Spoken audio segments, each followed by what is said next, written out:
mga residente sa Texas, USA matapos sumabog ang isang pipeline.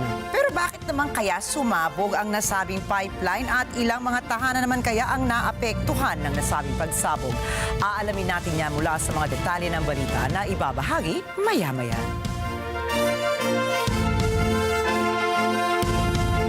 Magandang gabi, ako po si Rikki Mathay. Ako si Rikki, Alagao, Flores. Ito ang mata ng Agila International para naman sa mga headlines ngayong Martes ng gabi. Dating hepe ng PNP at ibang senior officials ng Immigration Bureau tumatanggap umano ng suhol mula sa Pogo. Bagyong Hener palabas na ng Philippine Area of Responsibility.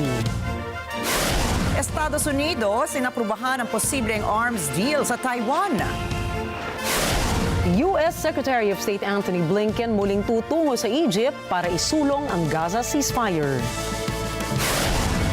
At alamin kung sino nga ba ang kauna-unahang superhero sa Hollywood Walk of Fame.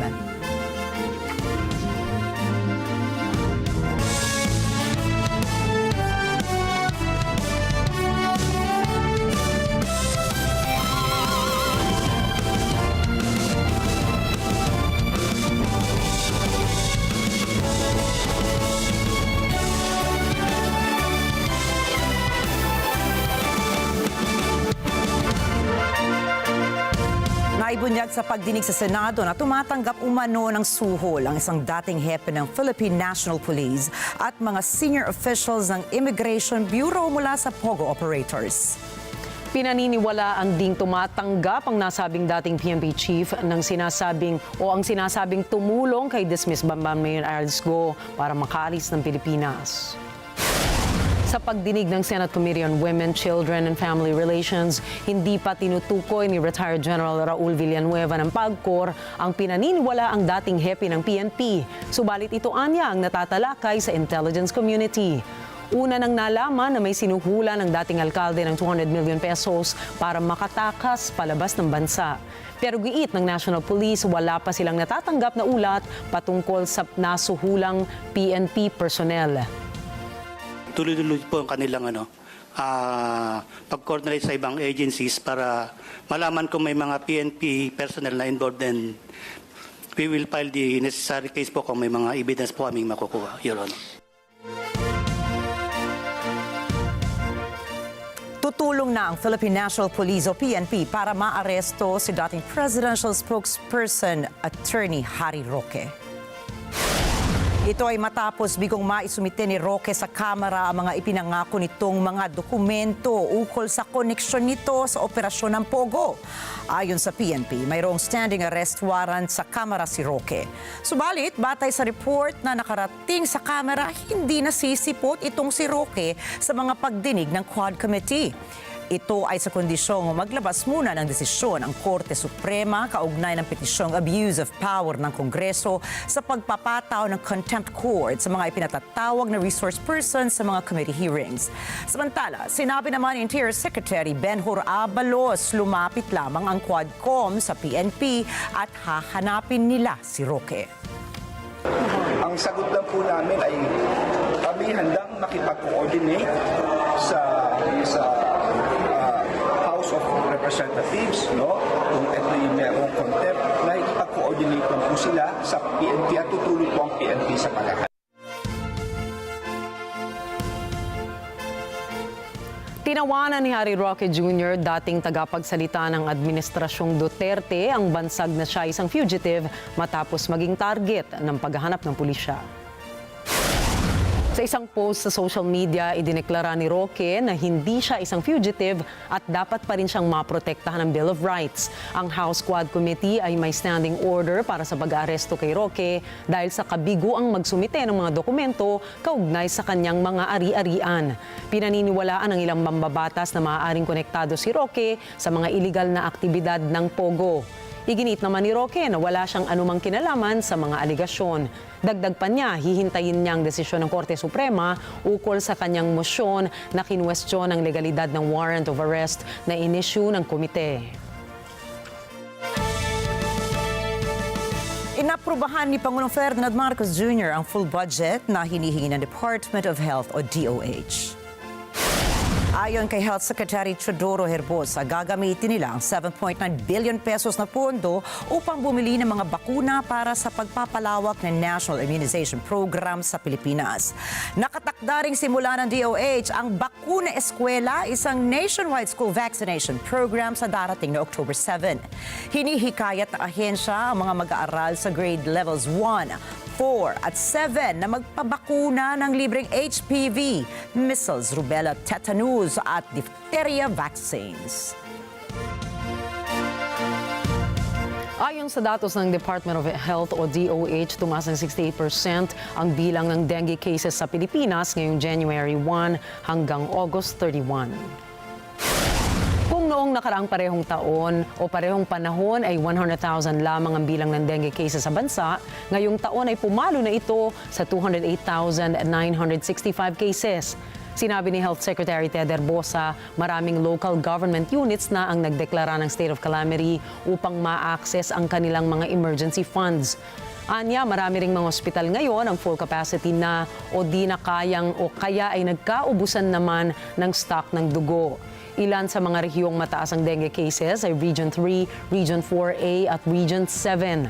Pinayuhan ni Herbosa ang publiko na panatilihing malinis ang kapaligiran nang sa gayon ay maiwasan ang pagkakasakit ng dengue. Nananatili pa rin ang presensya ng mga barko ng China sa ilang features ng West Philippine Sea. Ayon po yan sa Philippine Navy. Ayon sa ulat ng Philippine Navy, mula September 10 hanggang 16, nasa 157 ang naitalang umaaligid sa WPS. Mas mababa po ito sa naitalang 207 mula September 3 hanggang 9. Tinukoy ng Philippine Navy na 123 sa mga ito ay Chinese maritime militia vessels, 26 ay mga Chinese Coast Guard ships, 7 naman ang People's Liberation Army Navy warships at 1 ang research vessel. 18 sa mga ito ay namataan sa Baho de Masinloc, 17 naman sa Ayungin Shoal, 32 sa Pag-asa Islands, 14 sa Lawak at Panata Island, 65 sa Escoda Shoal at 17 sa Iroquois Reef. Iniulat ng Pag-asa na kasalukuyang tumatawid ang bagyong Hener sa Cordillera Region at inaasahang lalabas ito ng Philippine Area of Responsibility sa loob ng 24 na oras. Ayon kay Veronica Torres, weather specialist ng Pag-asa, nasa paligid ng Benguet ang sentro ng bagyong Hener nitong umaga. Taglay nito ang malakas na hangin na umaabot sa 45 kilometro kada oras malapit sa sentro at mga bugso ng hangin na umaabot hanggang 55 kilometro kada oras. Nananatiling nakataas ang Tropical Cyclone Wind Signal number 1 sa mga hilagang kanlurang bahagi ng Luzon. Ngunit tinalis na ng mga otoridad ang storm signal sa Metro Manila.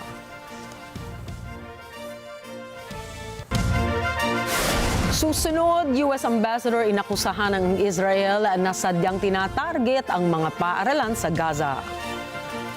Kandidato sa pagkaalkalde sa Brazil, hinampas ng upuan ng oposisyon.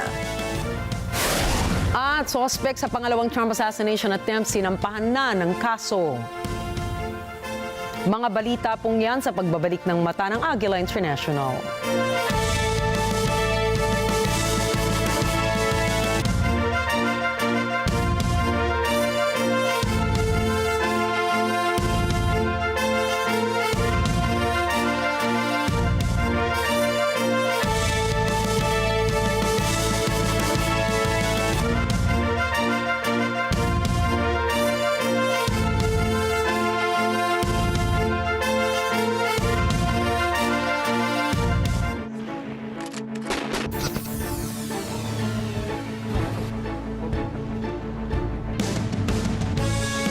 Alam namin ang iyong pagsisikap.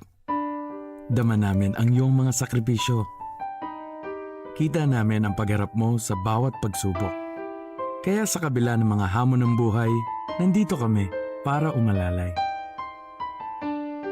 Kasi katulad mo, gusto rin namin ang magandang bukas para sa kanya.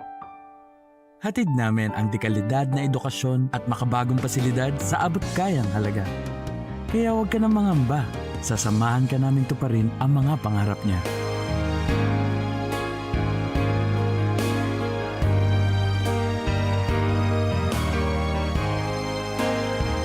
Maaasahan mong sulit dito ang mga pinagsikapan mo. Sa aming mga makabagong pasilidad at sistema ng edukasyon. Mailalabas natin ang aking talino at mga kakayahan niya. Kahit sa munting halaga, makakasiguro ka na makakasabay siya sa mabilis na pag-ikot ng mundo. Sa New Era, karamay mo kami sa bawat hamon. Kaagapay mo kami sa bawat hakbang. Kasama mo kami sa bawat ngiti at tagumpay.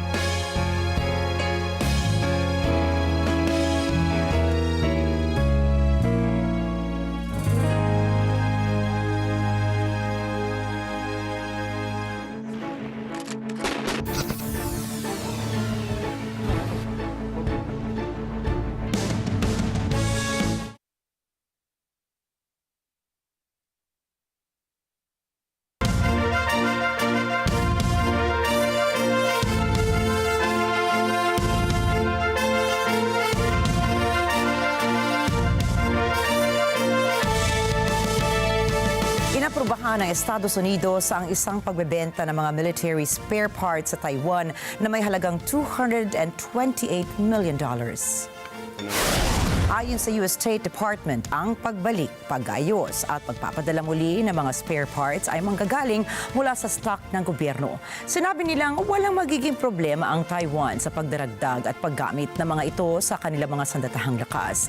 Samantala, sinabi ng militar ng Taiwan na makatutulong ito sa pagpapanatili ng kahandaan sa pakikipaglaban sa harap ng mga gray zones ng pagsalakay ng China. Nagpasalamat din ang Defense Ministry ng Taiwan para sa arms sale package na ito at inaasahan nilang magiging epektibo ang mga equipment sa loob lamang ng isang buwan. Patuloy na pinalalakas ng China ang gray zone warfare na gumagamit ng mga taktikang hindi umaabot sa aktwal na labanan upang subukin at puwersahin ng Taiwan. Kasama po rito ang regular na pagpapatrolya ng Coast Guard malapit sa Kinmen Islands na kontrolado ng Taiwan na matatagpuan malapit sa strait na siyang naghihiwalay naman sa dalawang bansa. Lumiliit na ang oportunidad ng Hezbollah na pag-usapan ng isang diplomatikong solusyon sa kanilang hidwaan ng IDF. מרכז הכובד עובר צפונה. אנחנו לקראת השלמת המשימות שלנו בדרום, אבל יש לנו כאן משימה שהיא משימה שלא בוצעה. המשימה הזאת זה לשנות את המצב הביטחוני ולהחזיר את התושבים אל הבתים שלהם. אני את ההנחיות האלה שהיום אתם מחכים להם נתתי בדרום וראיתי את הכוחות פועלים. אחרי 3 שבועות יצאו לדרך, ביצעו את המשימה שלהם. זה יגיע גם כאן. ואתם צריכים להיות ערוכים ומוכנים לבצע את המשימה הזאת. Sa pag-uusap ni Israeli Defense Minister Yoav Gallant at US Defense Secretary Lloyd Austin, sinabi ni Gallant na malapit nang mawala ang posibilidad na mapagkasunduan ng kampo ng Israel at Hezbollah ang isang solusyon sa kanilang hidwaan. Kasunod ito ng pagbisita ng Special Envoy Amos Hochstein sa Israel upang suriin ang sitwasyon sa hilagang parte ng Israel kung saan nagsasagawa ang parehas na kampo ng patuloy na pakikipagpalitan ng pag-atake. Ayon kay Gallant, hanggat sa patuloy na nakikipag-ugnayan ng Hezbollah sa kalabang grupo ng Hamas ay kalaro o klaro sa Israeli military ang kanilang pakay sa Lebanon. Kamakailan lamang ay naghain ng plano ang pinuno ng Israeli Northern Command na magsagawa ng rapid border operation papasok sa teritoryo ng Lebanon upang makagawa ng buffer zone para sa kanilang mga sundalo. Habang patuloy na nakikipagdigmaan ang Israel at Hamas sa Gaza, ay natatakot ng ibang eksperto na posibleng lumaki ang digmaan papuntang Lebanon kung saan mapipilitang makilahok ang Estados Unidos at Iran. Binalaan ni Israeli Prime Minister Benjamin Netanyahu ang Houthi rebels ng Yemen dahil sa missile attack. אנחנו במערכה רב-זירתית מול ציר הרשע של איראן שחותר להשמדתנו. הבוקר החות'ים שיגרו טיל קרקע מתימן לשטחנו. הם כבר היו צריכים לדעת שאנחנו גובים מחיר כבד על כל ניסיון לפגוע בנו. מי שזקוק לתזכורת בעניין זה מוזמן לבקר בנמל חודדה. כל מי שתוקף אותנו לא יחמוק מנחת זרוענו. החמאס כבר לומד זאת בפעולתנו הנחושה שתביא להשמדתו ולשחרור כל חטופינו. Ayon sa Israel Defense Forces na isang missile na galing sa Yemen ang bumagsak sa isang open area ng Central Israel. Nagdulot ito ng malaking sunog at wala namang naiulat na nasugatan sa nasabing insidente. Nadamay lamang ang mga gusali na nagdulot ng pagkabasag ng mga salamin ng ilang istasyon ng tren. Kinumpirma naman ng Iran-backed Houthi military ang insidente kung saan gumamit umano sila ng bagong hypersonic ballistic missile. Nagbabala pa ang mga itong asahan ang marami mga missile strikes sa mga susunod na araw, lalo na at nalalapit na ang anibersaryo ng October 7 na pag-atake ng Hamas. Sinabi ni Netanyahu hindi nila ito palalampasin at tsak na pagbabayaran ng Yemen at Iran ang nangyari. Noong buwan ng Hulyo ay nagsagawa ng pag-atake sa Yemeni report o port ng Hodeidah bilang ganti sa drone attack na isinagawa naman ng Houthi sa Tel Aviv. Inakusahan ng U.S. Ambassador to the United Nations ang Israel na sadya nitong pinatatamaan ng mga paaralan, sibilyan at aid workers sa Gaza. We will continue to raise the need for Israel to facilitate humanitarian operations and protect humanitarian workers and facilities, such as the UNRWA school targeted by the IDF last week in Nasrat. We have also been unequivocal in communicating to Israel that there is no basis, absolutely none, for its forces to be opening fire on clearly marked UN vehicles, as recently occurred on numerous occasions. Sa isang UN Security Council meeting ay hayagang sinabi ni Linda Thomas-Greenfield ang kanyang pagkabahala sa lumalalang sitwasyon sa Gaza. Sinabi nito na ang pinsala at kaswalidad na nadudulot ng IDF sa UN at humanitarian workers ay madali lamang mapigilan hanggat maging maingat lang ang Israeli Defense Force sa mga isinasagawa nitong pag-atake sa naturang teritoryo. Kinilatis ng naturang hukom ang naging insidente noong nakaraang linggo kung saan ang isang Israeli strike na ginawa sa isang UNRWA school ay nagresulta sa pagpatay sa 18 tao, kasama rito ang 6 na aid workers, mga kababaihan at kabataang Palestino. Pinagtanggol naman ng Israel ang kanilang posisyon kung saan sinasabi nilang Hamas lang ang nais nilang puksain mula sa Gaza, ngunit ginagamit ng naturang militanteng grupo ang mga sibilyan bilang human shield. Inakusahan pa ng naturang representante ng UNRWA ng pagpabor sa mga Palestino sa nagaganap na gyera nila sa Gaza. We cannot walk with everyone, and we will not walk with those who do not care for civilians, but only care to harm Israel. UNRWA Gaza has become nothing more than a cartel, fostering hatred and prolonging misery in Gaza.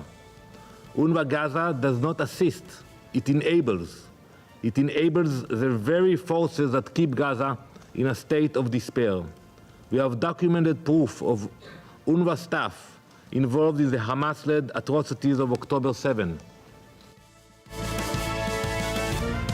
Dagdag pa ni Israeli UN Ambassador Danny Danon na ang pinag-uusapan nilang pag-atake ay nagresulta rin sa pagkamatay ng mga militante ng Hamas. Ayon sa kanya, ang mga naturang target ay nagpapanggap ng mga trabahador ng UNRWA sa kabila ng kanilang pagiging parte ng grupong Hamas.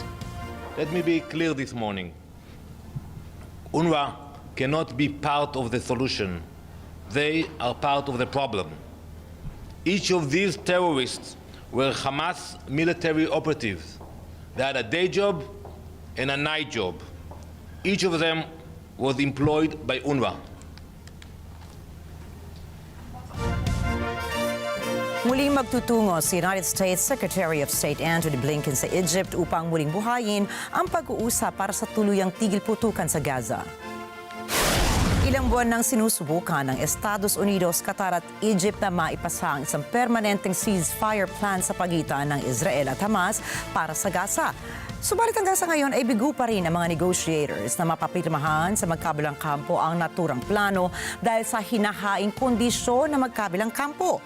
Nais maipasa ni Blinken ang isang kasunduang magsisiguro sa kalagayan ng mga nadakip, magpapagaan sa paghihirap ng mga Palestino at magbibigay ng komprehensibeng pundasyon sa pagpapanatili ng kapayapaan at kaligtasan sa rehiyon.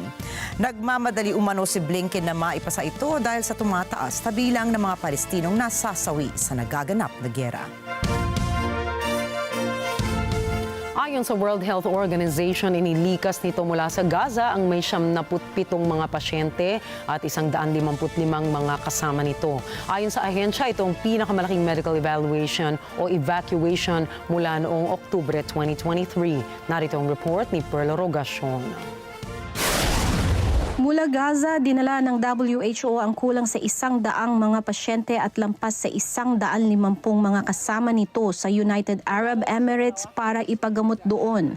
Ayon kay Richard Peppercorn na kinatawan ng WHO sa Gaza, ito ang pinakamalaking medical evacuation palabas ng teritoryo mula nang sumabog ang giyera doon noong Oktubre.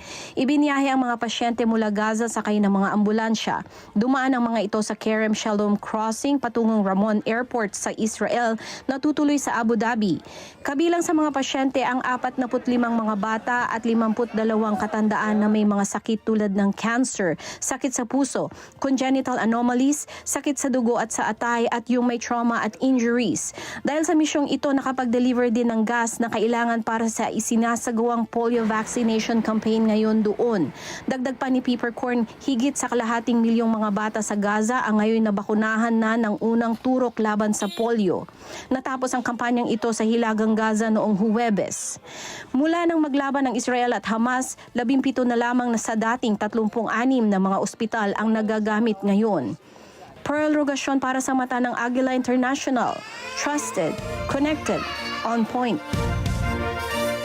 Nagbabala ang United Nations na ang ekonomiya ngayon ng Palestine ay mabilis na dumadaos-dos. Ayon po sa ehensya, wasak na wasak ang ekonomiya ng Gaza 11 buwan makalipas ang pagputok ng giyera doon sa pagitan ng Hamas at Israel. Narito ang karagdagang balita mula kay Myla Simbulan. Noong Huwebes, sa isang babala, sinabi ng United Nations Trade and Development Agency na ang ekonomiya ng Palestine ay free-falling o dumadaos-dos ng walang pagpigil. Ang ekonomiya sa Gaza ay umimpis na sa mas kaunti pa sa sang-anim ng sukat nito bago ang giyera. Ang kawalan ng trabaho sa teritoryo ay triple kumpara noong nakalipas na 11 buwan. Withheld revenues, together with a sharp decline in international aid, have crippled the government's ability to function. Public employees have not been paid full salaries since November 2021, and essential services are at risk of collapse. The Palestinian economy is in free fall. Ayon sa report ng United Nations Conference on Trade and Development, ang ekonomiya ng Gaza ay wasak na mula na maglunsad ang Israeli military laban sa teritoryo na nauwi sa kawalan at sa pagkamatay ng 41,118 na mga Palestino. The report calls for the international community to halt this economic freefall, address the humanitarian crisis, and lay the groundwork for lasting peace and development. This includes considering a comprehensive recovery plan for the occupied Palestinian territory, increased international aid and support, release of withheld revenues, and lifting the blockade on Gaza. Ayon pa sa ahensya, sa ibabaw ng paglala ng ekonomiya sa Gaza, hindi nakakatulong ang humihinang pagdating ng international aid, pati na rin ang revenue deductions at withholdings ng Israel na ayon sa UN ay higit sa $1.4 billion na mula noong 2019. Myla Simbulan para sa mata ng Agila International, trusted, connected, on point. Iniutos ni Russian President Vladimir Putin na palakihin ang bilang ng mga sundalo ng bansa ng 180,000 katao upang umabot ito sa kabuuang 1.5 million na aktibong miyembro ng militar. Ito ang ikatlong beses na pinalawak ni President Putin ang hukbo ng Russia mula nang magsimula ang digmaan sa Ukraine. Magiging epektibo ang kautusan niyang ito pagsapit ng Disyembre 1. Ayon sa International Institute for Strategic Studies, gagawin ng kautusan na ito ang hukbo ng Russia bilang pangalawang pinakamalaking hukbo sa buong mundo kasunod ng China. Ang China ay may higit lamang sa 2 milyon na mga aktibong miyembro ng militar. Patuloy ang mga bansa na nakatakdang dumalo ng COP29 United Nations Climate Summit sa pakikipagdebate kung paano mapalalakas ang ambisyon para sa bagong target na pondo. Pangunahing layunin ang pondo na ito ng summit sa Nobyembre para makamit ang taunang target na ibibigay sa mayayamang bansa sa mga mahihirap na bansa laban sa pagbabago ng klima. Maraming mga bansa ang nagsasabing hindi nila kayang palakasin ang kanilang mga pagbabawas ng emisyon kung hindi muna sila makatatanggap ng mas malaking pinansyal na suporta. Dahil malayo pa rin ang pagkakasundo sa target na pondo, inilahad ng pamunuan ng COP29 ang mahigit 100 ng side initiatives. Kasama rito ang mga bagong pondo, pledges at deklarasyon na maaaring ipatupad ng mga pambansang pamahalaan. Kabilang pa rin po dito ang isang pondo na may voluntaryong ambag mula sa mga bansang gumagawa ng fossil fuel at mga kumpanyang nagtatrabaho sa mga isyu ng klima. Nanawagan din ang mga leaders ng COP29 para sa isang COP truce na magbibigay diin sa kahalagahan ng kapayapaan at aksyon para sa klima. Sa gitna ng umiinit na labanan at lumalalang karahasan sa Sinaloa, Mexico dahil sa kartel, 5 pang bangkay ang natagpuan sa tabi ng daan. Alamin natin ang mga detalye mula kay NJ de Guzman. Natagpuan sa tabi ng daan sa timog ng Culiacan ng 5 hindi pa kilalang mga bangkay. Ito ay sa kalagitnaan ng madugong linggo sa estado ng Sinaloa, Mexico dahil sa giyera ng kartel. Ang mga bangkay ay may sombrero sa mga ulo at may mga tama ng bala sa katawan. Hindi tiyak kung doon sila pinatay. Hindi lamang ito ang naiulat na insidente ng karahasan ngayong linggo. Ayon sa local media, umaga ng linggo, isang grupo ng armadong kalalakihan ang pumasok sa isang bahay sa komunidad ng Miguel Hidalgo at pumatay ng isang babae. Sa isa namang bahagi ng lungsod, iniulat na natagpuan ang bangkay ng isang lalaki na nakagapos sa mga paa at kamay at may mga tama ng baril. Ang Sinaloa ay kung saan nakabase ang makapangyarihang Sinaloa Cartel. Ang kartel na ito ay isang drug gang na dating pinamumunuan ni Kingpin Joaquin El Chapo Guzman. Si El Chapo ay nakakulong ngayon sa Estados Unidos at may sentensyang panghabang buhay. Ang pagkakaaresto noong Hulyo sa isa pang veteran gang leader na si Ismael El Mayo Zambada ay nagdulot ng labanan ng teritoryo. Sa Culiacan, nagsara na ang mga negosyo, nilimita ang transportasyong pampubliko at kinansela ang mga pagdiriwang ng Independence Day dahil sa lumalalang karahasan. NJ de Guzman para sa Mata ng Agila International, trusted, connected, on point. Nauwi naman po sa isang kaguluhan ng isang debate ng mga kandidato para sa pagkaalkalde ng Sao Paulo na pinakamalaking lungsod sa Brazil nang hatawin ng isang kandidato ang karibal nito gamit ang isang upuan.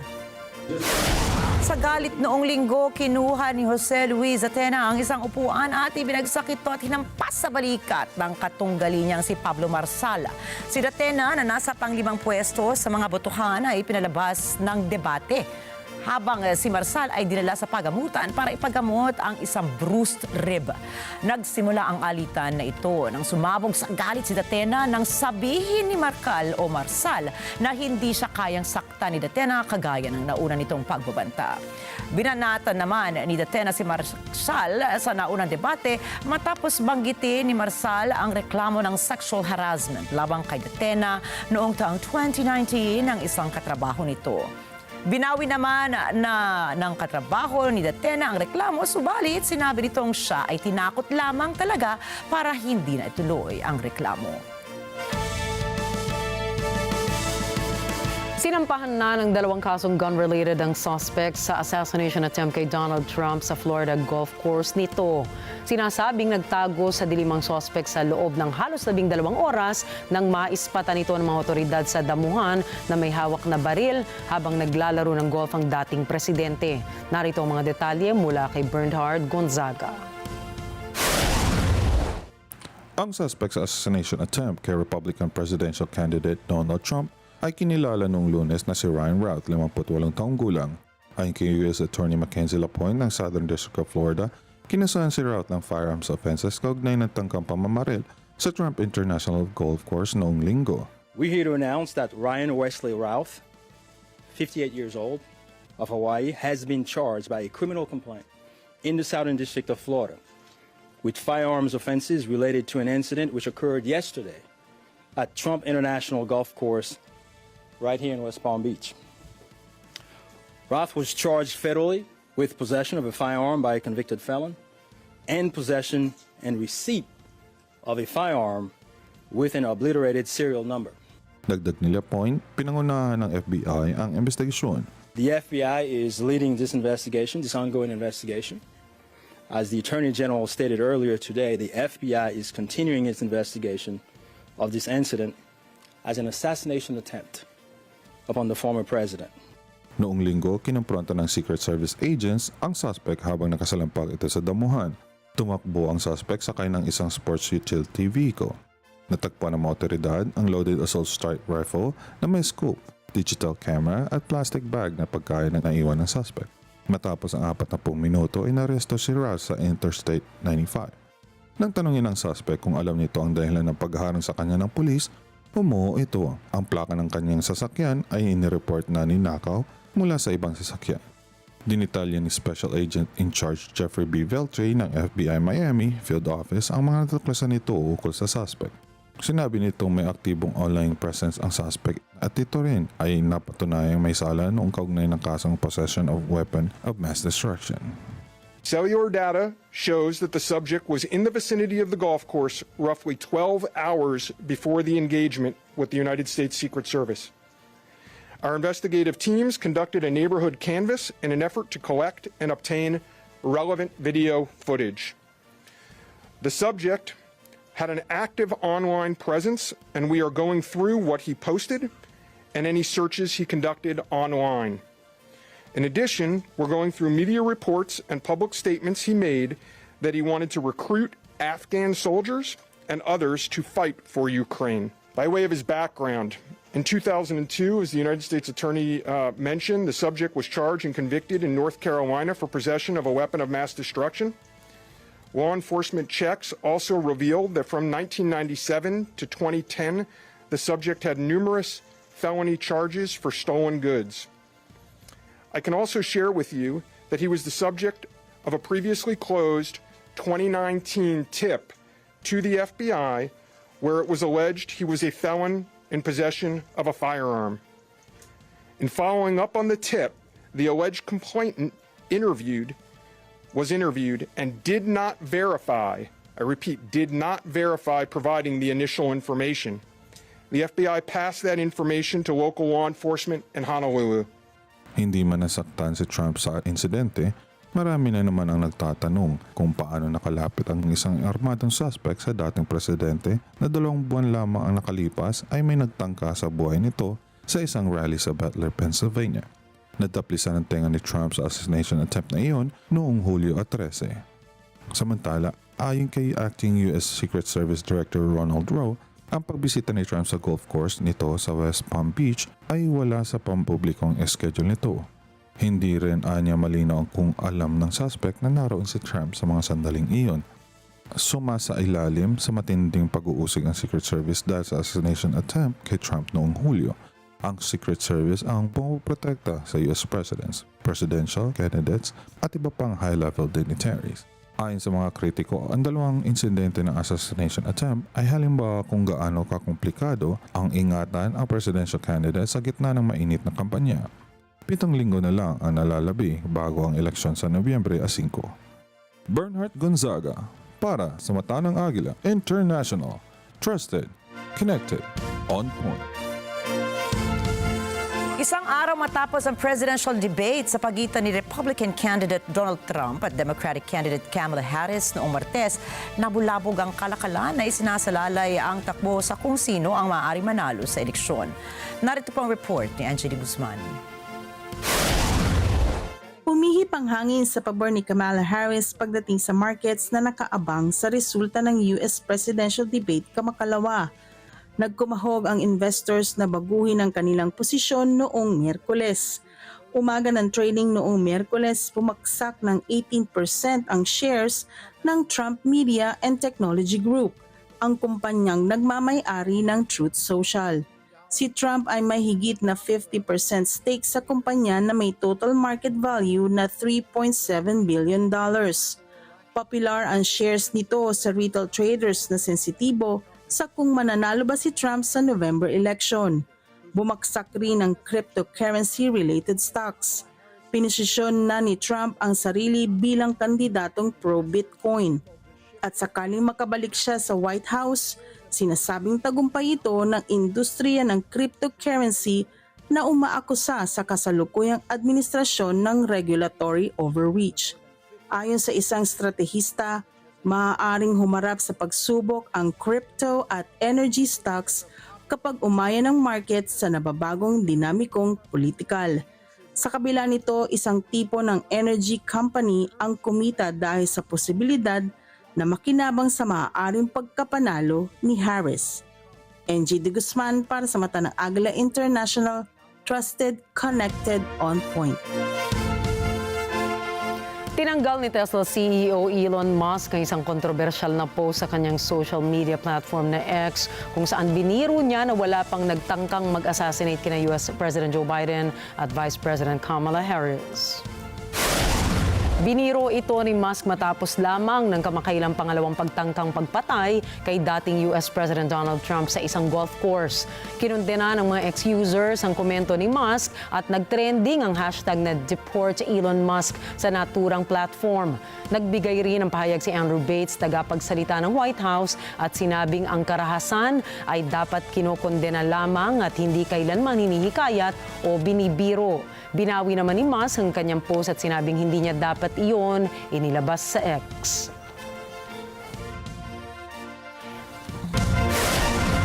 Susunod, umabot na sa 226 ang nasawi matapos ang hagupit ng bagyong Yagi sa Myanmar. RT at iba pang Russian state media pinagbawalan ng Meta sa kanilang social media platforms. At kilalanin kung sino nga ba ang nakatakdang maging kauna-unahang superhero sa Hollywood Walk of Fame. Mga detalye ng mga balita sa pagbabalik ng Mata ng Agila International.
Sa Net25 News, ako po si Alex Santos. At ako naman po si Ali Soto. Matatag, matapang at matapat na balitaan. Yan ang aming ihahatid Lunes hanggang Biyernes. Alas 6 hanggang alas 7:30 ng gabi.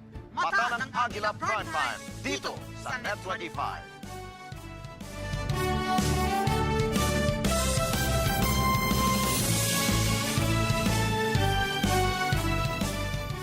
Let's net together. Sa Net25. Sa Net25.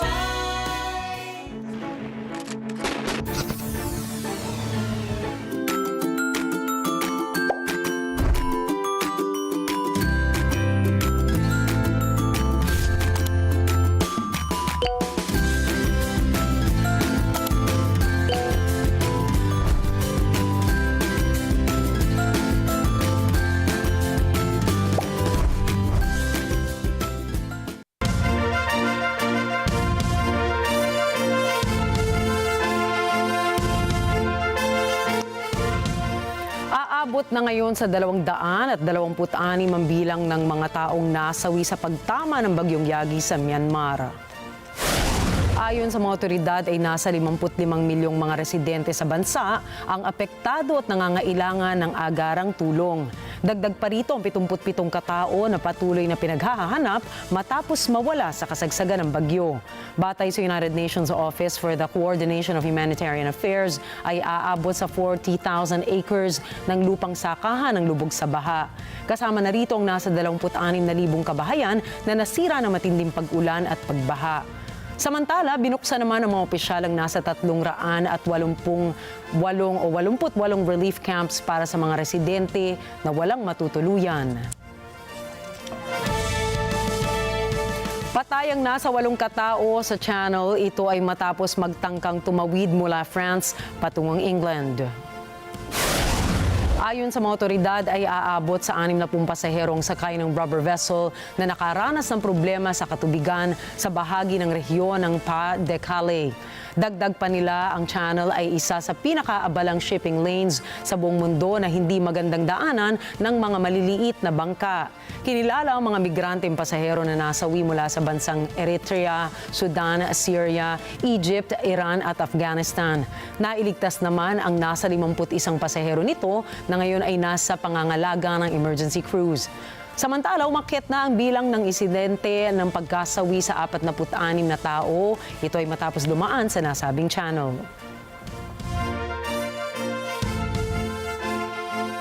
Inilikas ang lahat ng residenteng malapit sa sumabog na pipeline sa Texas, USA.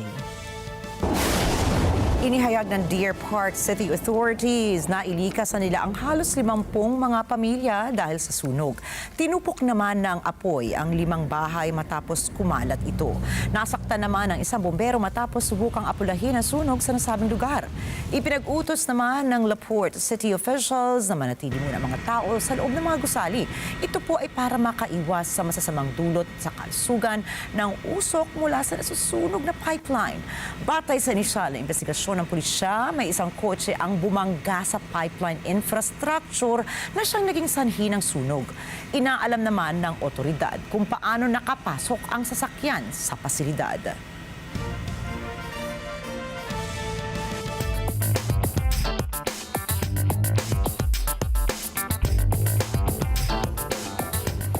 Sa Estados Unidos, may estimate na higit sa 60 million adults ang may kapansanan at kamakailan nagbigay ng $251 million sa 27 organisasyon sa bansa, ang Education Department. Ang mga tumanggap ng grant ay sinasabing nagbibigay ng access sa mga taong may kapansanan sa disente at in-demand na 21st century na mga trabaho. Narito ang report ni Rosel Feria. Nagbigay ang Department of Education ng grants na panlimang taon na nagkakahalaga ng $251 million sa 27 organisasyon sa bansa. Sa ilalim ng Disability Innovation Fund Program, layo ng grants na isulong ang tinatawag na Competitive Integrated Employment. Ito ay upang tumanggap ng makatotohanang bayad para sa makatotohanang trabaho ang mga empleyadong may kapansanan. Layon din ng pondo na lumikha ng daan para sa pinaka-in-demand na mga larangan ngayon. Ayon kay Education Secretary Miguel Cardona, ang 60 million adults na may kapansanan sa bansa ay may kanya-kanyang talento at kakayahan. At sa ekonomiya ngayong 21st century, sinabi ni Cardona na kailangan ng mas maraming oportunidad para sa mga may kapansanan para sa competitive integrated employment, independence at economic self-sufficiency. Ang mga tumanggap ng grants ay mula sa 16 na estado, Distrito ng Columbia at ang Commonwealth ng Northern Marianas Islands. Kinakatawan ng grantees ang 13 institusyon ng higher education, 9 na non-profits, 4 na ahensya ng estado at 1 natatanging institusyon. Rosel Feria, Washington, D.C. para sa Mata ng Agila International, trusted, connected, on point. Rosel, may mga 200 applicants ang sumubok para sa grant na yan, hindi ba? Pero 27 lang ang napili. Ano-ano bang basehan para makonsidera sa Disability Innovation Fund? Batay sa Education Department, nag-focus ang mga aplikante sa isa sa mga paksang tulad ng mga sumusunod. pagpapalawak ng akses sa makabagong teknolohiya at paglikha ng 21st century workforce ng mga individual na may kapansanan na magreresulta sa Competitive Integrated Employment o CIE. Estratehiya ng maagang interbensyon at pagbabalik trabaho para sa mga may kapansanang tinamo na magreresulta sa CIE, makatarungan at maagang interbensyon sa mga kabataang may kapansanan at pagbabalik trabaho sa komunidad para sa mga galing sa juvenile justice system na magreresulta rin sa CIE. Marami pang paksa ang pinagtutuunan ng pansin ng mga aplikante, ngunit gaya nga ng nabanggit natin kanina, 27 ang napili mula sa 200 sumubok. Isa lamang ang programang ito sa marami pa sa bansa na ang focus ay isulong ang kakayahan at oportunidad ng mga may kapansanan ngunit may abilidad namang magtrabaho. Balik sa inyo dyan. Maraming salamat sa iyo, Rosel Feria, sa ating US Bureau.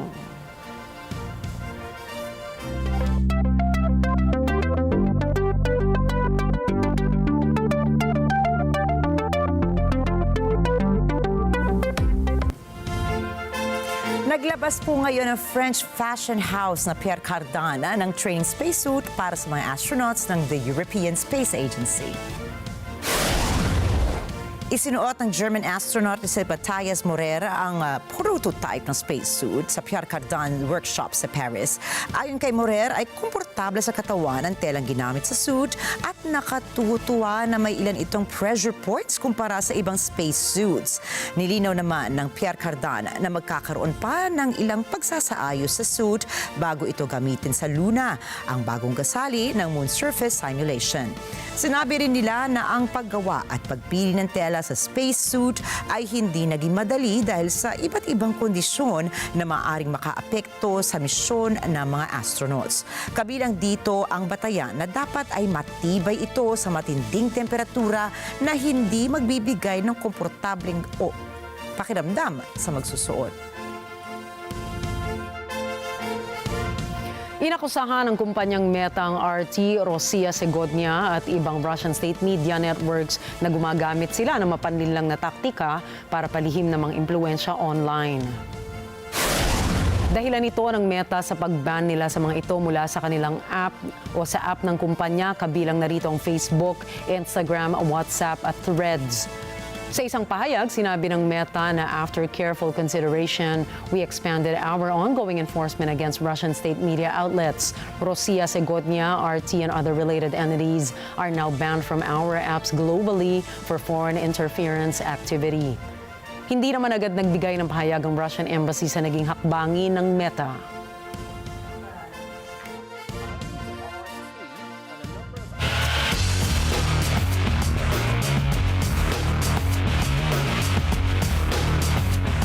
Naitala ng Russian free diver ang bagong world record sa free diving.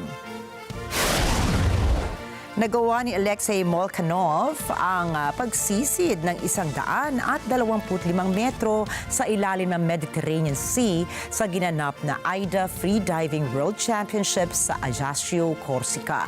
Lumahok ito sa constant weight by fins o CWTB category at kanyang natalo ang sarili niyang record noong 2023 ng 1 metro. Kasabay din nito ay inanunsyo ang overall category sa 4 na free diving disciplines na free immersion of fin, constant weight without fins, at constant weight by fins. Nakuha naman ni Mariana Gillespie ang overall winner sa women's competition sa loob ng 3 taon, habang sa men's category ay nakuha ni Petar Klofar ng Croatia na nag-uwi ng gold sa fin discipline sa isang 12.7-meter dive at bronze naman sa CWTB.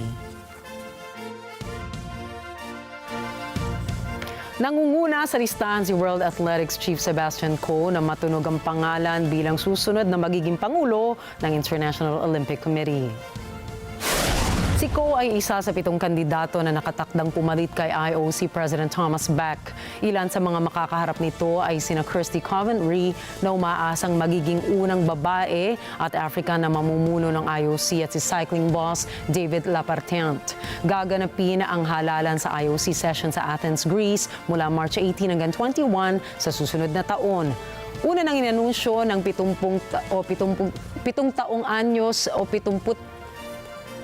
70 anyos na si Bak noong Paris Olympics na hindi na ito interesado na tumakbong muli sa posisyon.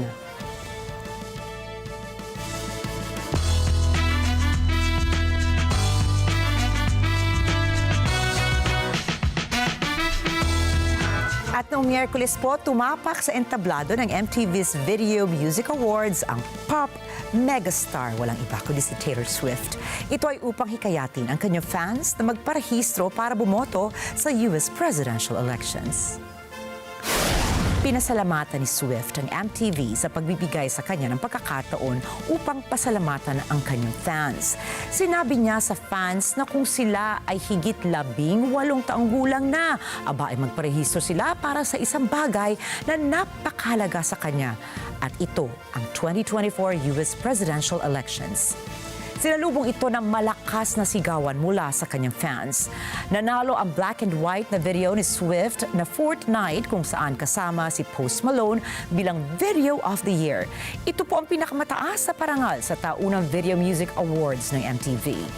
Pagkatapos ng debate ni Democratic candidate Kamala Harris laban kay Republican candidate Donald Trump noong Martes, sinabi ni Swift sa kanyang 283 million Instagram followers na sina Harris at running mate nitong si Tim Walz ang makakakuha ng kanyang boto sa darating na halalan. Ang post ni Swift sa Instagram ay nakakuha ng higit sa 9 million likes mula sa kanyang mga tagahanga. Gayon din sa mga kilalang tao, kabilang na sina Jennifer Aniston, US basketball star Caitlin Clark at Selena Gomez.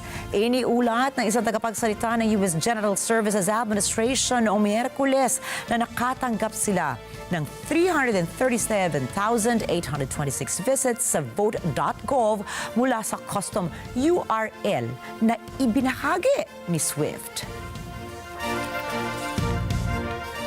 Samantala, agaw pansin ngayon ang inilabas na animated biopic movie ni Pharrell Williams kung saan tampok ang mga Lego.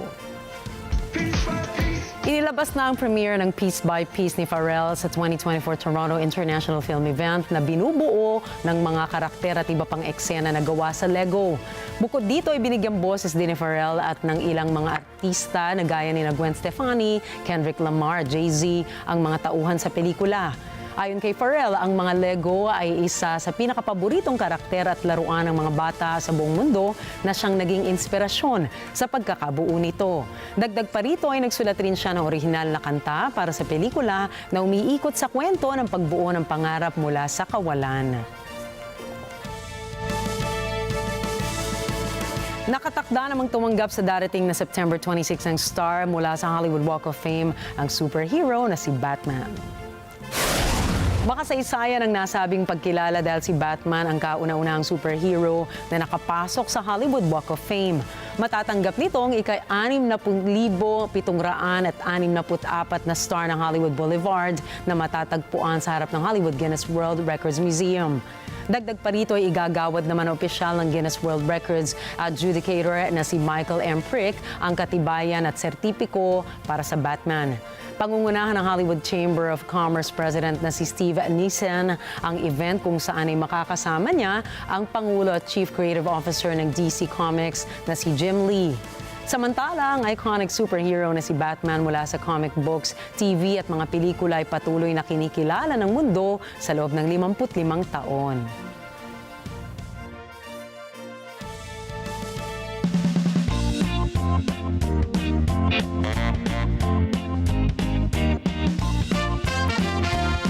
Balita naman mula sa Thailand, naku, humihila po ng napakaraming bisita ang isang zoo doon. Dahil ito ay 2 buwang gulang na pygmy hippopotamus na si Mudeng. Bakit kanyo? Dahil lang ba sa sobrang kakyutan ng hippo na ito? Alamin po natin ang mga detalye mula kay Michelle Verzonilla.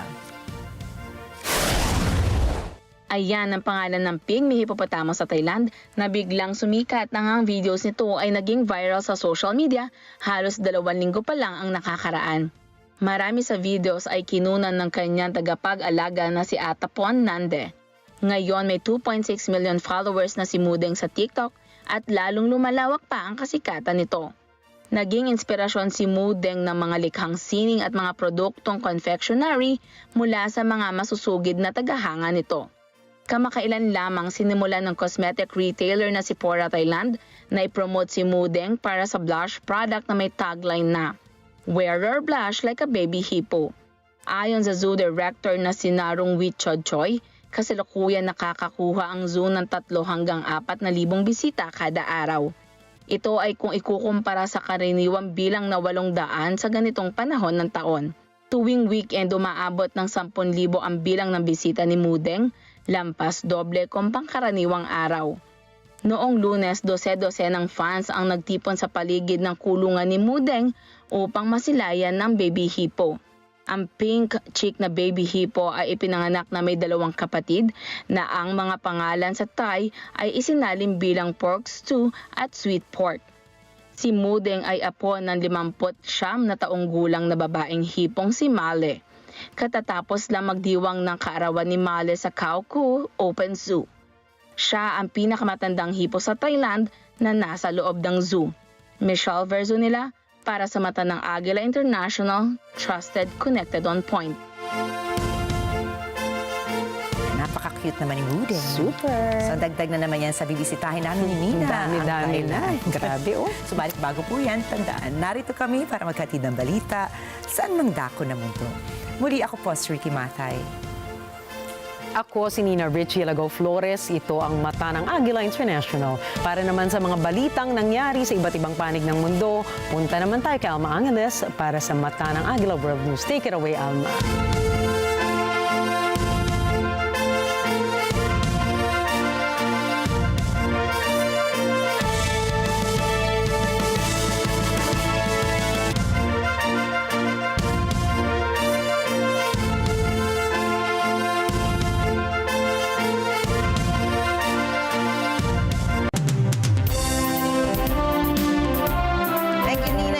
Good evening, everyone. I'm Alma Angeles, and you're watching Net 25 World News. On tonight's headlines. Driver! Take 2 steps to your right! New body cam footage reveals the dramatic arrest of the suspect in the alleged assassination attempt on former President Donald Trump. We'll bring you the latest details from the ongoing investigation. And as of today, there is not one member of the United States military who is in active duty in a combat zone in any war zone. Vice President Kamala Harris faces mounting criticism over her recent remarks about U.S. military operations abroad made during last week's debate with Donald Trump. The United States is bolstering its stockpile of cost-effective, easy-to-produce anti-ship weapons to push back against China's growing influence in the Indo-Pacific region. In Malaysia, authorities have frozen over $130,000 in bank accounts tied to an Islamic business group following the rescue of hundreds of children from charity homes allegedly run by the organization.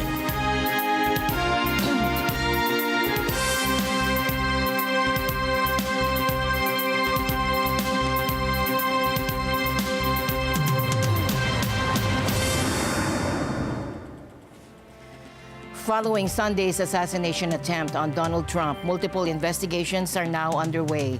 The individual accused of targeting the Republican presidential candidate has made his first court appearance. In response, Trump has placed the blame on the Democrats, alleging their involvement in this latest threat to his life. Mathay likeness for more. Driver! Take 2 steps to your right! Keep that low. As a number of agencies led by the FBI continue to probe Sunday's attempt on Trump's life, new information has been made public. FBI Special Agent Jeffrey Veltri says it appears the would-be assassin had been lying in wait for hours, waiting for the former president to appear. And Veltri revealed more about the suspect, 58-year-old Ryan Wesley Routh. Cellular data shows that the subject was in the vicinity of the golf course roughly 12 hours before the engagement with the United States Secret Service. Our investigative teams conducted a neighborhood canvass in an effort to collect and obtain relevant video footage. The subject had an active online presence, and we are going through what he posted and any searches he conducted online. In addition, we're going through media reports and public statements he made that he wanted to recruit Afghan soldiers and others to fight for Ukraine. Feltry says Routh has an extensive criminal record. Routh appeared in court Monday on 2 firearms charges. More charges are expected to follow. Meanwhile, Trump spoke publicly about Sunday's incident, recounting on X what happened. So I was playing golf with some of my friends. It was on a Sunday morning, and very peaceful, very beautiful weather. Everything was beautiful. It was a nice place to be. And all of a sudden we heard shots being fired in the air, and I guess probably 4 or 5. And it sounded like bullets, but what do I know about that? But Secret Service knew immediately it was bullets. And they grabbed me and in the group, and everybody we got into the carts and we moved along pretty good. I was with an agent, and the agent did a fantastic job. There was no question that we were off that course. Earlier, Trump called into Fox News and blamed President Joe Biden and Vice President Kamala Harris for the attempts on his life. He says their rhetoric is causing him to be shot at when he is the one who is trying to save the country. This despite his own inflammatory remarks and calls to jail his political enemies if he's elected. Trump's running mate, J.D. Vance, also pointed fingers at the Democrats during a campaign event on Monday. But you know the big difference between conservatives and liberals is that no one has tried to kill Kamala Harris in the last couple of months, and 2 people now have tried to kill Donald Trump in the last couple of months. I'd say that's pretty strong evidence that the left needs to tone down the rhetoric and needs to cut this crap out. Somebody's going to get hurt by it, and it's going to destroy this country. But there appeared to be no evidence of that when Biden addressed the historically black colleges and university week conference in Philadelphia. I've always condemned political violence. I always will in America. In America, we resolve our differences peacefully at the ballot box, not at the end of a gun. America suffered too many times the tragedy of an assassin's bullet. It solves nothing and just tears the country apart. We must do everything we can to prevent it and never give it any oxygen. Biden also said the Secret Service needs more help and Congress should respond to its funding requests. With less than 2 months to go until Americans elect a new president, there appears to be no sign the campaign rhetoric will tone down. Thomas I. Likeness, Net 25 World News. Thomas I. Likeness joins us now. Thomas, Mr. Trump has accused the Democrats of fueling the attempts on his life, claiming their rhetoric is inciting violence against him. Do you think this is a fair criticism? Alma, I think the former president is off base here. He says he's been targeted because the Democrats have been calling him a threat to democracy. But let's look at his own track record. Most of the inflammatory remarks in this campaign have actually come from his side, and they actually date back to January 6th of 2021. That's when Trump supporters rioted at the U.S. Capitol trying to overturn the election that he lost.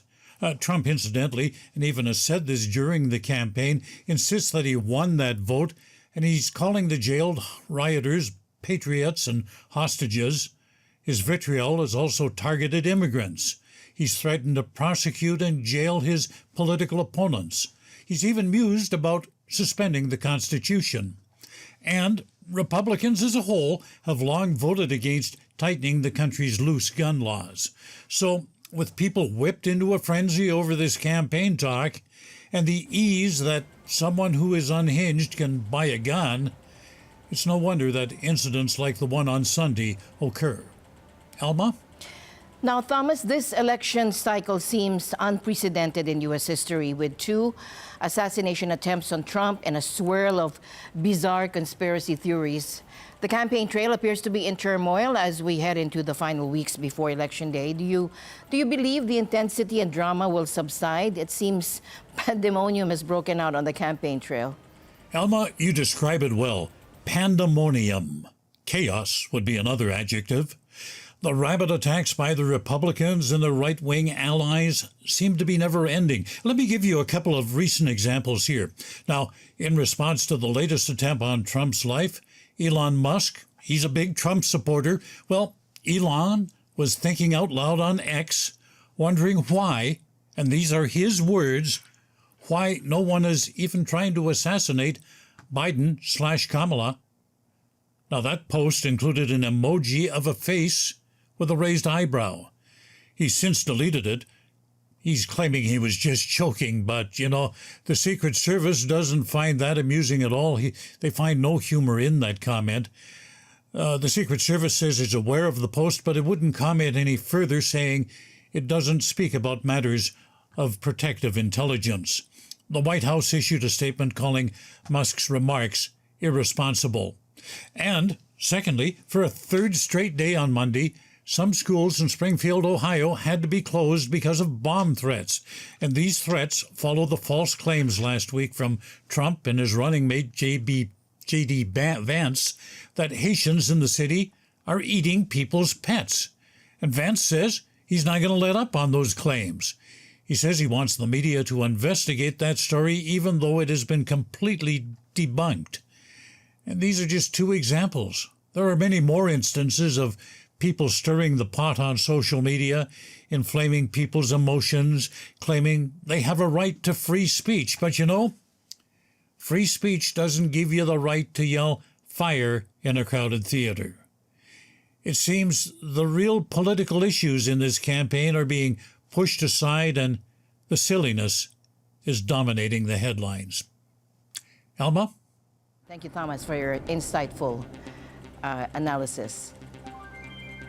Vice President Kamala Harris is facing criticism over recent remarks she made regarding U.S. military activity abroad during a debate with Donald Trump last week. During the debate, Harris implied that there are no American troops deployed in active combat zones. She stated, "And as of today, there is not one member of the United States military who is in active duty in a combat zone in any war zone." While the Department of Defense confirms that the U.S. is not directly involved in any ongoing wars and U.S. troops are not actively fighting in declared war zones, there are still military personnel stationed in areas considered combat zones. Approximately 2,500 troops are stationed in Iraq and Syria as part of operations against Islamic State militants. Additionally, thousands of service members were sent to the Middle East following the outbreak of war in Gaza last October. And this year, several U.S. service members have been killed or injured in locations such as Jordan, Syria, and off the coast of Somalia. Following Harris's comments, videos surfaced online showing soldiers in combat gear sarcastically questioning whether the vice president was aware of their deployments. Although it remains unclear if these troops are stationed in designated combat zones, Republican lawmakers have asserted that U.S. forces are actively deployed in the Middle East. Families of soldiers killed or wounded in these areas have also expressed outrage over Harris's remark. One family told the news outlet that the vice president's statements felt like a below-the-belt attack and accused her of misleading the public. Harris and her campaign have yet to provide clarification on her statement, which has caused concern among some members of the military and their families. The United States is ramping up its stockpile of affordable, easy-to-produce anti-ship weapons to counter China's growing influence in the Indo-Pacific region. A deadly deluge has ravaged Central Europe, forcing mass evacuations and leaving a trail of destruction. This shift follows lessons from Russia's invasion of Ukraine, with U.S. military leaders adopting a new strategy of affordable mass, ensuring a large supply of relatively inexpensive weapons. One missile industry executive speaking anonymously described it as a natural counter to what China has been doing. One of these new weapons, called Quick Sync, is a low-cost bomb equipped with GPS guidance that can track and strike moving targets.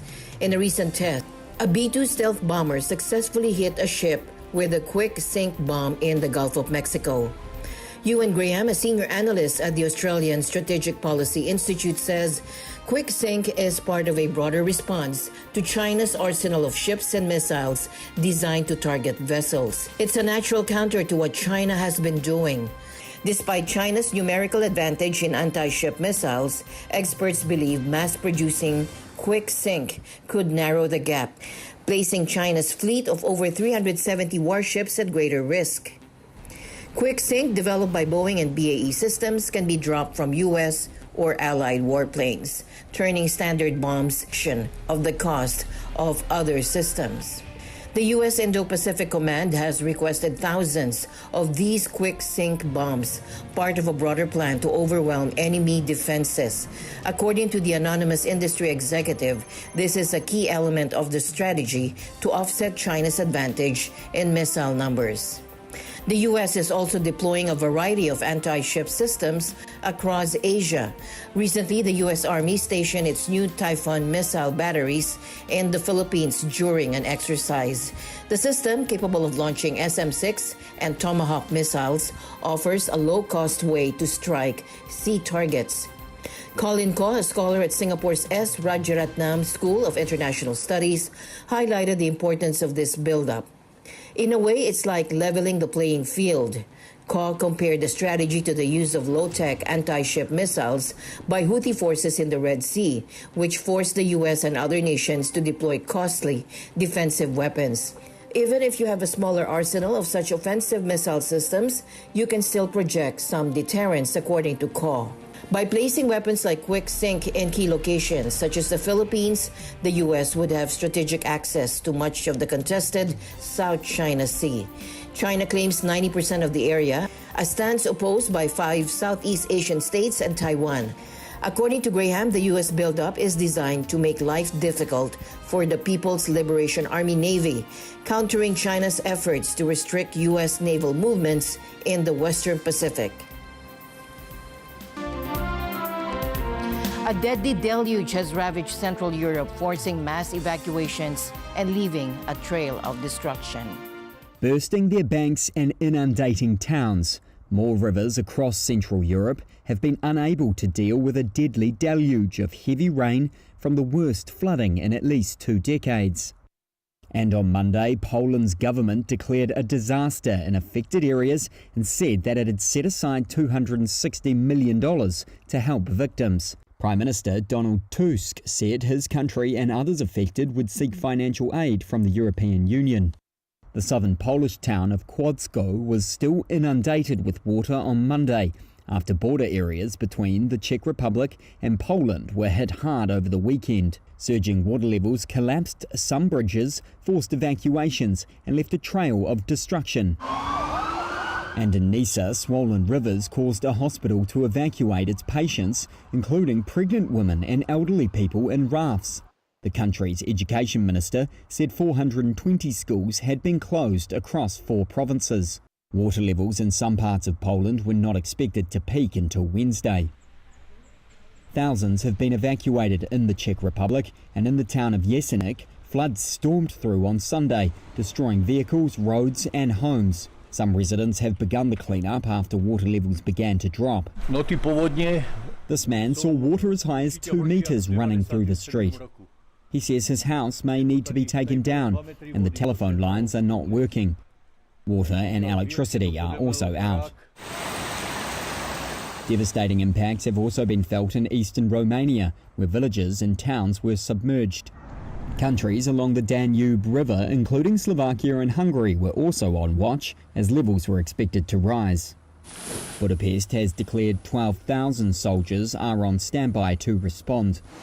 In Austria, the levels of rivers and reservoirs fell overnight as rain eased, but officials were bracing for a second wave as heavier rain was expected. Aerial footage shows the Czech Republic hit by the worst flooding in nearly 3 decades.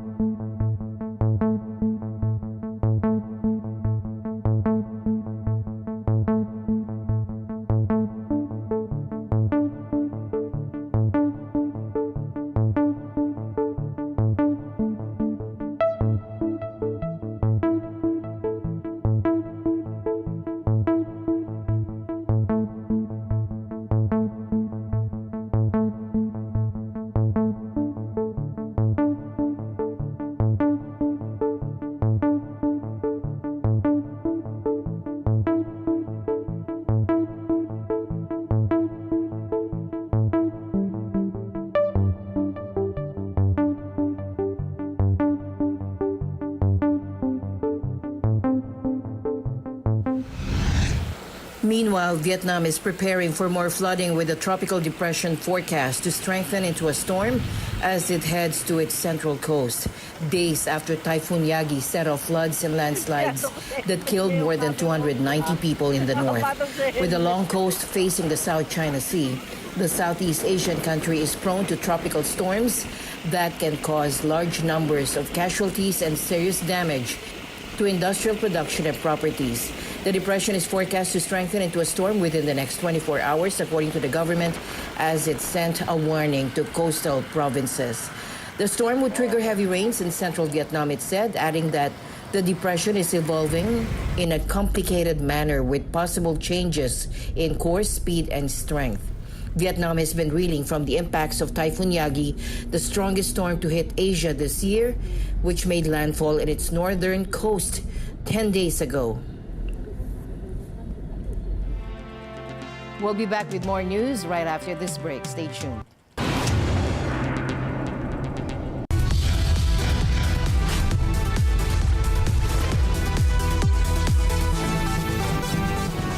Sa kasulukuyang henerasyon, marami na ang nag-viral. Dahil po yan sa kanilang ginagawang pagtulong sa kapwa.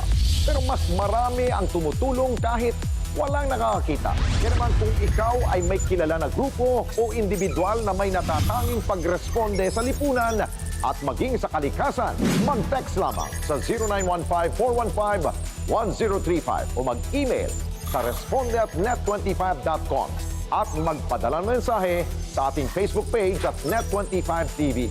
Baka kayo na ang susunod nating Certified Key Responder.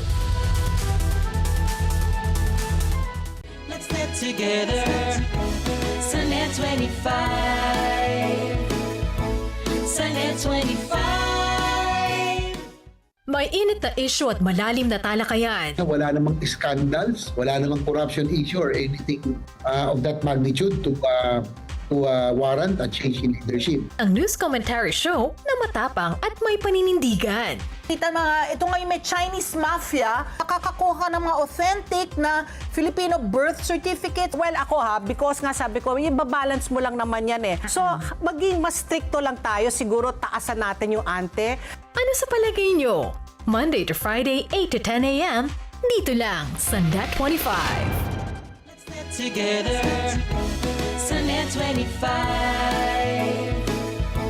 Sa Net25.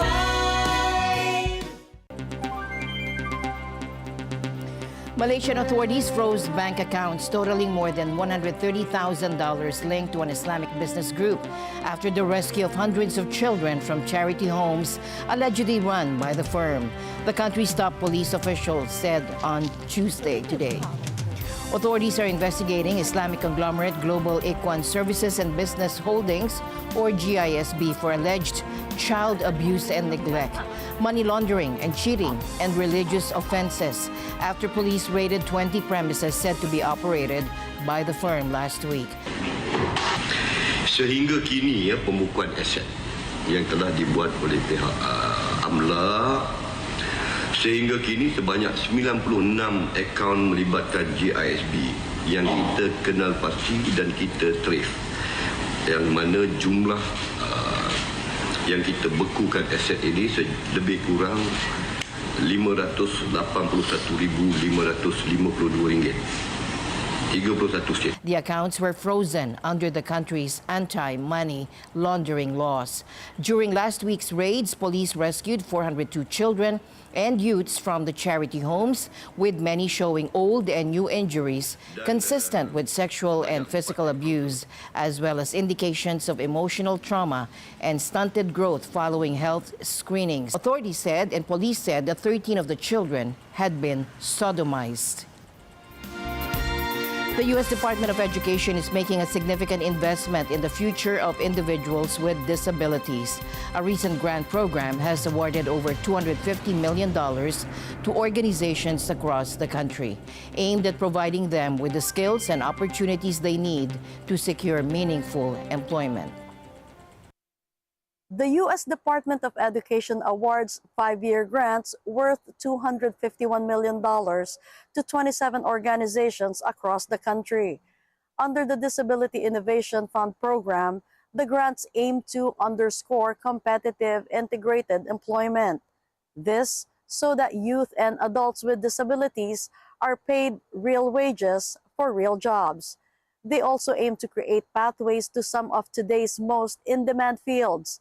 Secretary of Education Miguel Cardona says the country's more than 60 million adults with disability each have unique talents and strengths.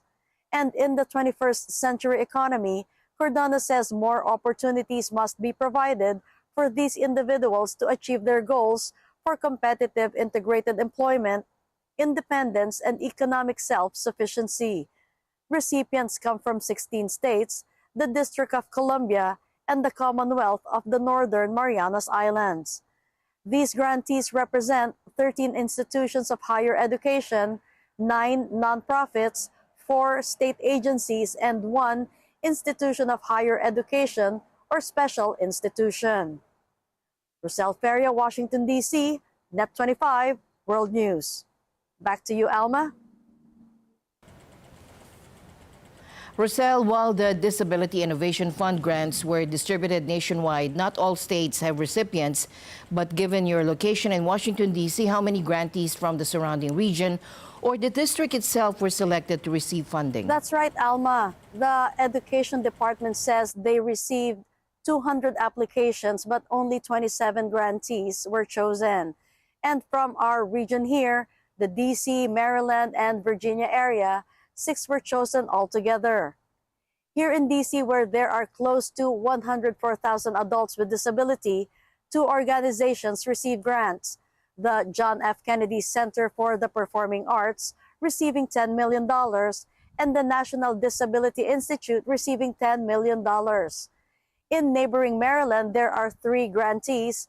The Maryland Department of Disabilities receiving close to $9.5 million, the Melwood Horticultural Training Center Incorporated with over $8 million, and Warwick Community College with $5.7 million. In Virginia, Service Source Incorporated received $10.8 million. Grant recipients are expected to improve strategies that will transition youth and adults with disabilities to competitive integrated employment. Alma?